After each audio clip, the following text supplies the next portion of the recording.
Good morning dear students. आशा करती हूँ आप सभी स्वस्थ एवं सुरक्षित होंगे।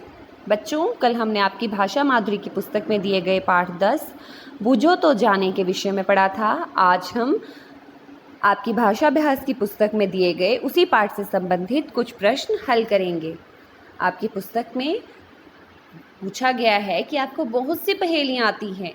अपनी मनपसंद कोई दो पहेलियाँ बनाकर लिखिए। पहेली के अनुसार चित्र बनाकर भी भरिए। आपको यहाँ पर अपनी पसंदीदा पहेली लिखनी है और यहाँ पर उसके आधार पर चित्र बनाना है। तो अगर आप अपने शब्दों में लिख सकते हो बहुत अच्छी बात है। यदि कोई अपने शब्दों में नहीं लिख सकता तो मैं आगे आपको इन पहेलियों को बताने जा रही हूँ। आप इन्हें भी अपनी पुस्तक पर लिख सकते हो। पहली है, हरी थी मन भरी थी, लाल मोती जड़ी थी, राजा जी के बाग में दुशाला ओढ़े खड़ी थी। तो क्या है? मक्की। मैंने इसलिए ये पहेली करवाई क्योंकि आजकल सभी के खेतों में मक्की की कटाई का कार्य शुरू हो चुका है और कई जगह तो पूरा भी हो चुका है। तो मैंने इसलिए इस पहेली को चुना। हरी थी मन भरी थी, लाल मोती जड़ी थी, राजा जी के बाग में दुशाला ओढ़े खड़ी थी। होती है ना मक्की, ऐसे ऐसे लगता है वो दुशाला ओढ़ के बाग में खड़ी हुई है। तो आप यहाँ पर मक्की लिखोगे और जो आपके उस बुक में एक बॉक्स सा दिया गया है उसमें आप मक्की भी लिखोगे और एक मक्की का सुंदर सा चित्र भी बनाओगे।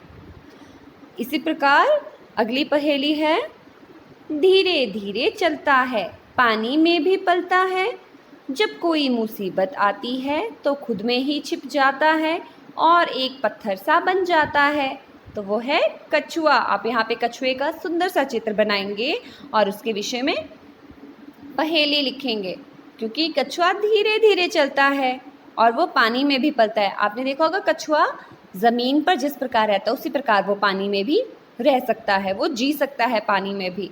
तो पानी में भी पलता है और जब कोई मुसीबत आती तो खुद में ही छिप जाता है।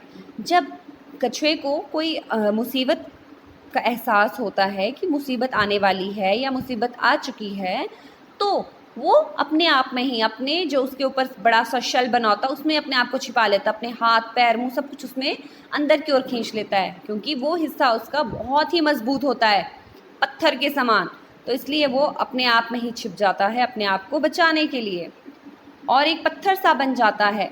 जितना कठोर पत्थर होता है ना वैसा ही कछुए का ऊपरी हिस्सा पीठ वाला भाग होता है, जिस प्रकार एक पत्थर होता है।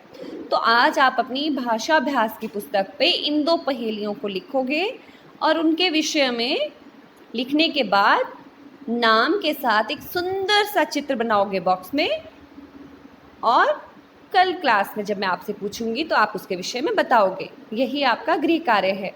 आप अपने शब्दों में भी पहेलियाँ लिख सकते हैं। धन्यवाद। आपका दिन मंगलमय हो।